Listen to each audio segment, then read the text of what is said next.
You're listening to the CyberWire Network, powered by N2K.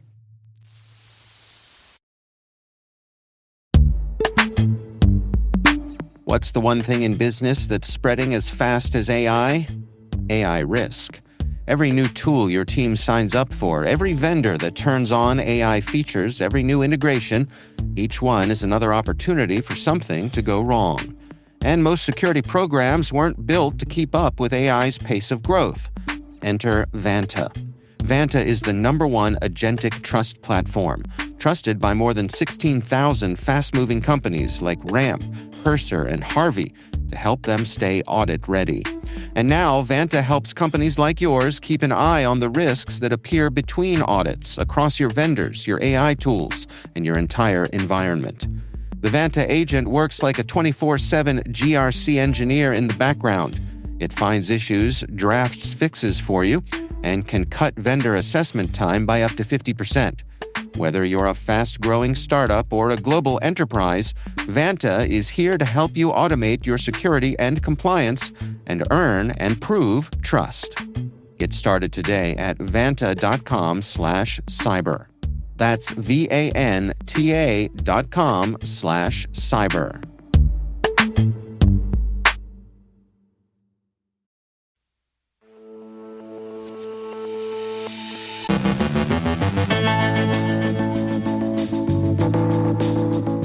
Google gets a $1 billion fine from the EU. The White House considers sanctions against Chinese AI developers. The GAO criticizes overlap in cyber reporting regulations. The feds warn of Iranian agents targeting OT systems. Researchers disclose a high-severity Linux kernel vulnerability.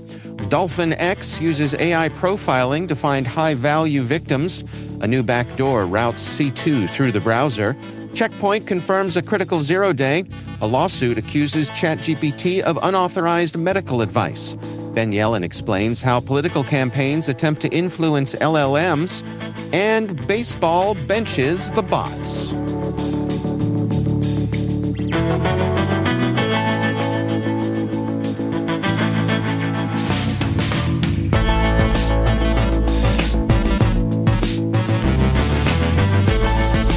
It's Thursday, July 23rd, 2026. I'm Dave Bittner, and this is your CyberWire Intel Briefing.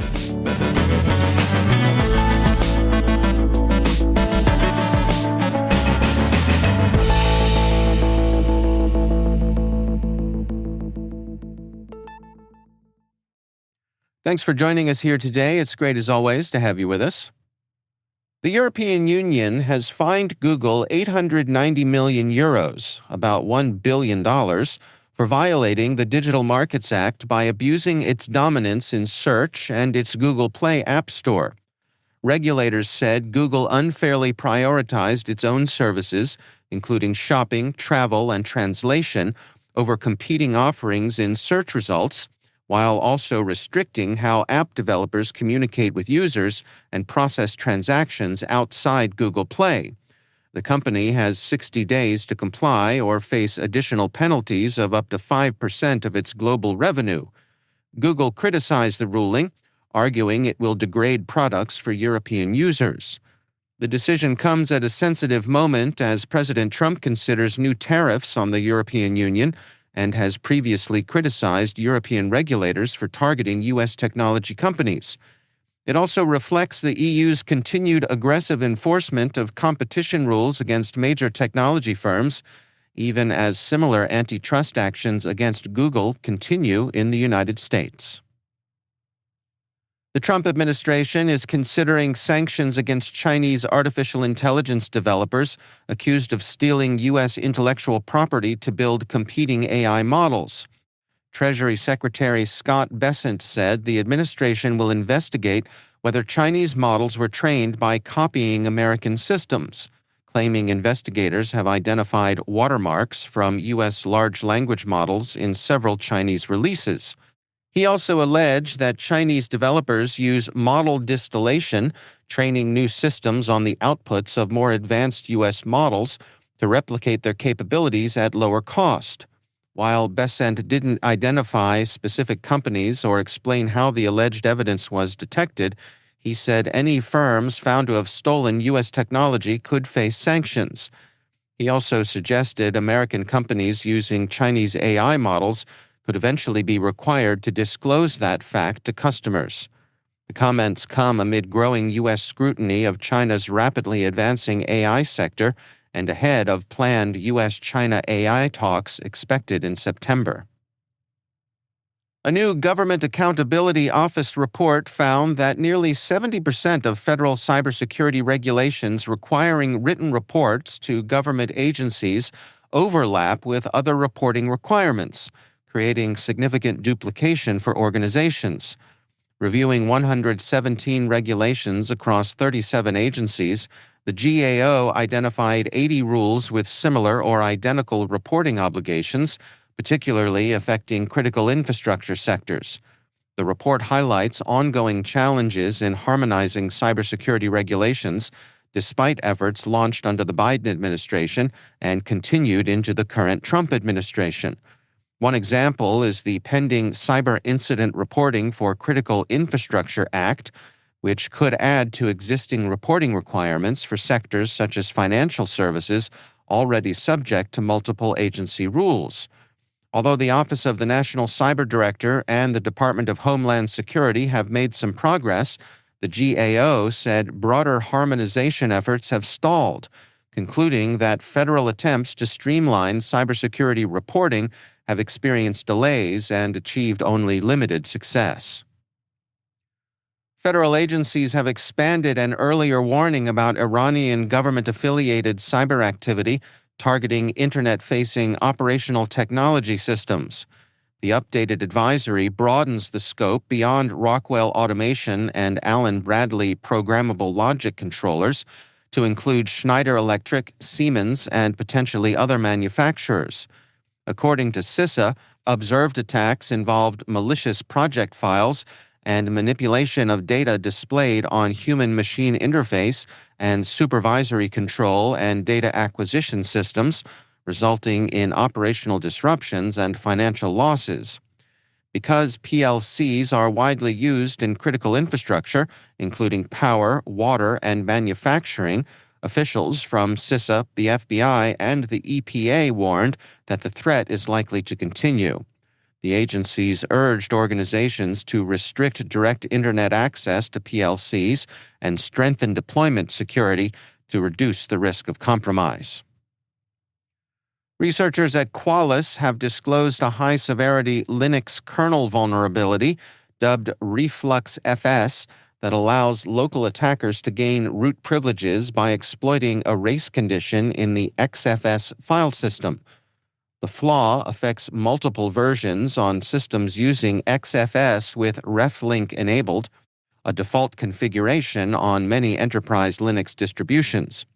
According to Qualys, attackers can overwrite protected files, including root-owned configuration files and SUID binaries, while bypassing standard security protections. The vulnerability has existed since 2017 and was patched on July 16th after responsible disclosure.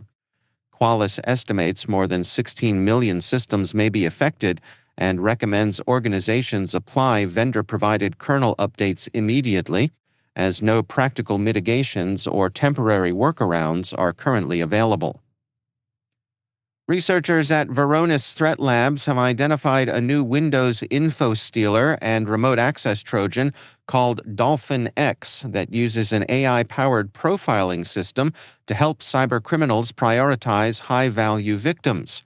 Marketed on a cybercrime forum, the malware targets more than 300 applications and steals sensitive data, including cryptocurrency wallets, SSH keys, cloud tokens, DevOps credentials, and browser logins.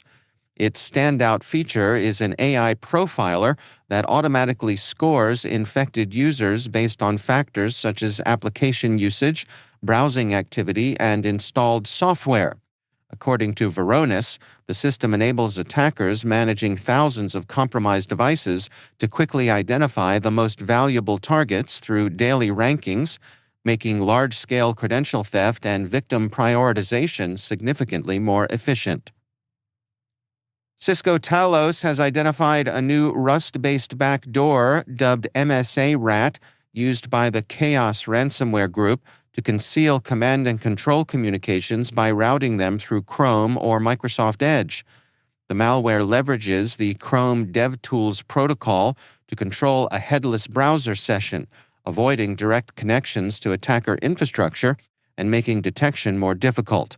It establishes encrypted communication using WebRTC, Cloudflare workers, and Twilio Turn servers, blending malicious traffic with legitimate web activity while masking the attacker's IP address. Recent Chaos attacks have begun with phishing before deploying MSA Rat through a fake Windows Update installer. Cisco Talos says this browser-based communication method significantly complicates detection, tracing, and blocking of the attacker's infrastructure. Check Point has confirmed that attackers exploited a critical zero-day vulnerability in its security management and multi-domain management products. The authentication bypass flaw allows attackers to obtain an administrator login token and modify security policies and configurations. The attacks affected a limited number of customers with internet-exposed management environments.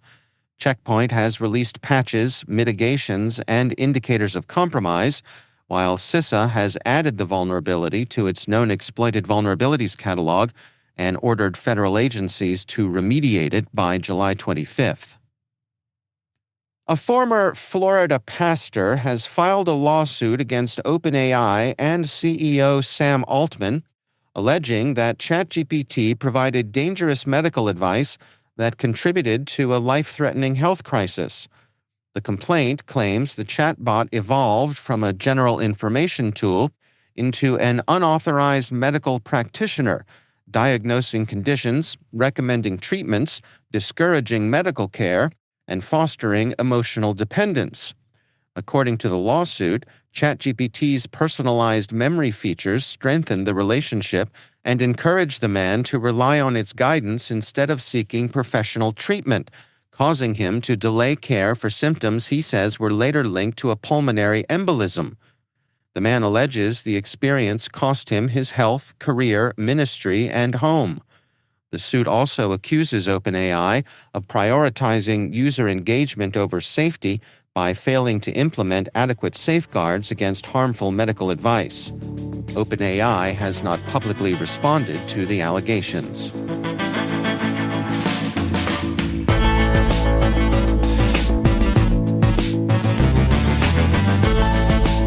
Coming up after the break, Ben Yelin explains how political campaigns attempt to influence LLMs, and baseball benches the bots.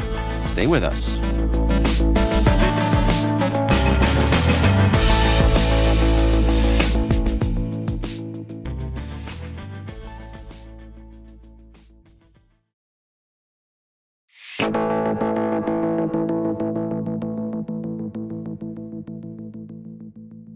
It is always my pleasure to welcome back to the show Ben Yelin. He is from the University of Maryland Center for Cyber Health and Hazard Strategies, but also my co-host over on the Caveat podcast. Ben, welcome back. Good to be with you again, Dave. We were recently talking over on the Caveat podcast about an article that caught your eye from the folks over at the New York Times. What's going on here, Ben? This is about politicians trying to change what chatbots say about them. So we used to have search engine optimization where politicians would try and make sure that the results of a Google search were favorable to them. And now that is extending into the AI realm where politicians are trying to manipulate chatbots into saying positive things about them. So the hook for this story is about a Democratic candidate for the Missouri state legislature named Dustin Lloyd. And in doing research, he figured out that AI chatbots didn't really know anything about him. There was some basic public information about who he is and what he's running for, but the chatbot knew nothing about his policy priorities. So he decided to expand his own website. He put a question and answer section in there about his background and his goals and his policy prescriptions. And almost instantaneously, he found that the chatbot responses were becoming more detailed. They were reflecting the message he wanted to put out there. And now he's using and hiring people who are focused on what they're calling automated engine optimization, AEO, where you are optimizing the chatbot's response to people's inquiries. And this is a new frontier. I think political campaigns used to focus on social media, search results, as I said, traditional news coverage. Now they have to think about how AI chatbots are synthesizing information because people trust these chatbots. They treat chatbots as a trustworthy source of political information. So campaigns now have the incentive to do things like create Reddit posts that are seemingly by third-party authors talking about a candidate's policy proposals or their appealing personal characteristics, and hoping that that Reddit post gets scraped and used in a chatbot response. The other side of this, of course, is whatever a candidate does, the opposition can also do. Right. So we're going to have these kind of warring optimization wars where one candidate's trying to put positive information out there. I could set up a website that's like such and such candidate sucks.com, right? Do my own question and answer section and could say terrible things about my political opponent. But this is kind of the new frontier in campaign messaging and getting information out there in an information ecosystem that's already so crowded and difficult to navigate. Yeah. And I guess this is, as you say, as we see what used to be search engines like Google are turning into AI engines, they're not sending you to the source anymore. They're distilling and analyzing and aggregating and combining into an authoritative answer for you.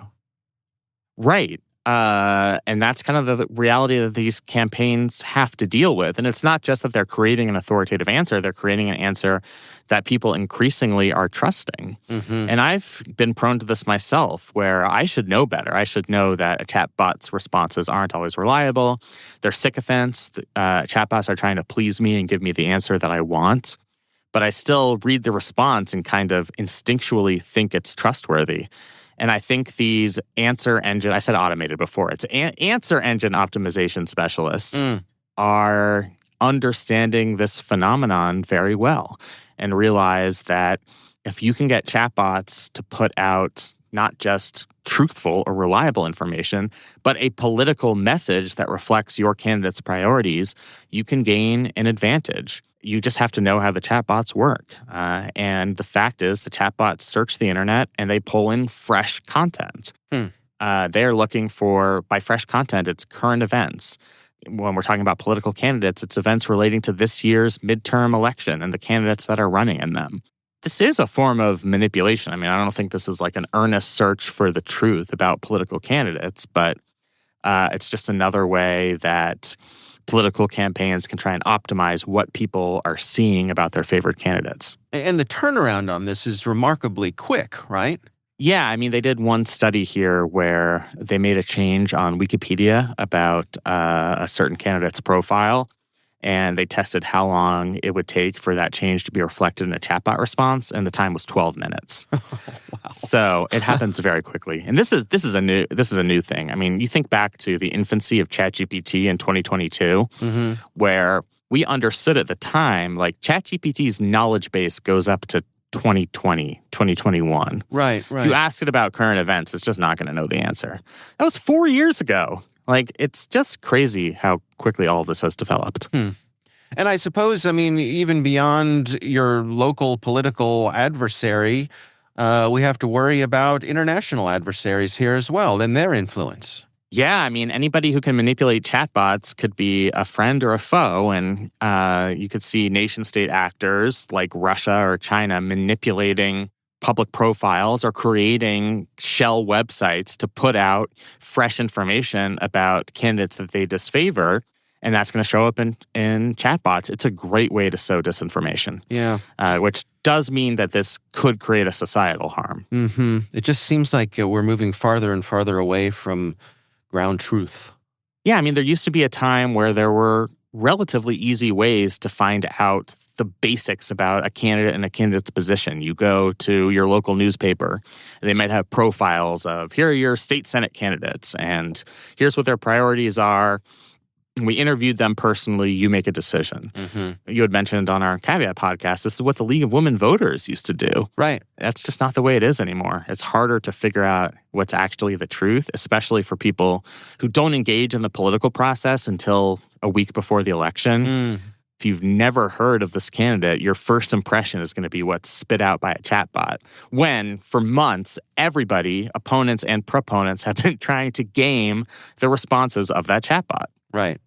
And again, the person who has more money can publish more web pages that get scraped and have greater influence, and away we go.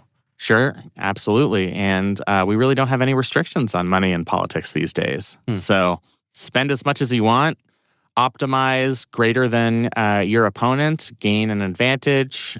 Political fundraisers can realize that this is a way that they can have a big impact.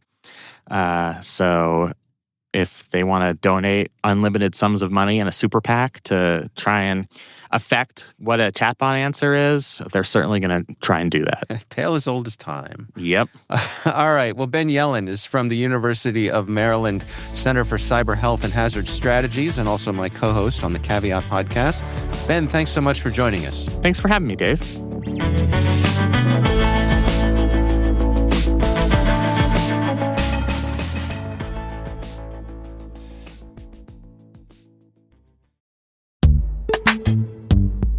AI is making phishing attacks faster, more convincing, and harder for people to spot, and traditional security awareness and phishing training weren't designed for this level of attack. HawksHunt helps security teams prepare employees for the attacks they face every day with personalized phishing training that adapts to each employee and reduces risky behavior over time. For IT and security leaders looking to strengthen their human layer of defense without adding more manual work, visit hawkshunt.com/cyberwire to learn more. That's HOXHUNT.com/cyberwire.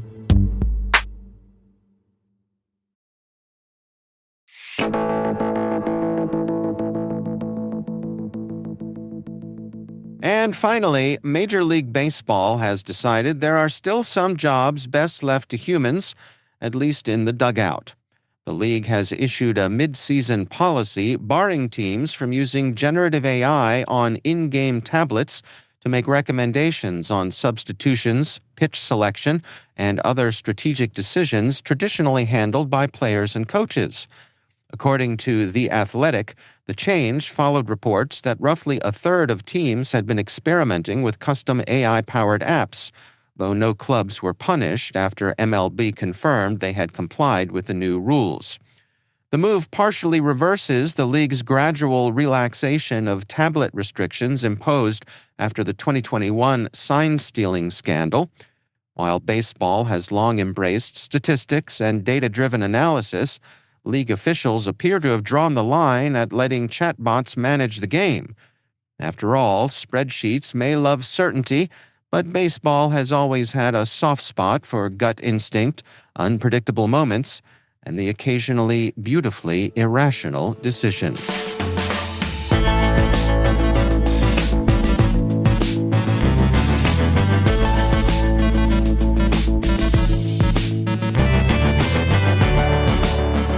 And that's the CyberWire. For links to all of today's stories, check out our daily briefing at thecyberwire.com. We'd love to know what you think of this podcast. Your feedback ensures we deliver the insights that keep you a step ahead in the rapidly changing world of cybersecurity. If you like our show, please share a rating and review in your favorite podcast app. Please also fill out the survey in the show notes or send an email to cyberwire@n2k.com. N2K's lead producer is Liz Stokes. We're mixed by Trey Hester with original music and sound design by Elliot Peltzman. Our contributing host is Maria Vermazis. Our executive producer is Jennifer Iben. Peter Kilpie is our publisher, and I'm Dave Bittner. Thanks for listening. We'll see you back here tomorrow.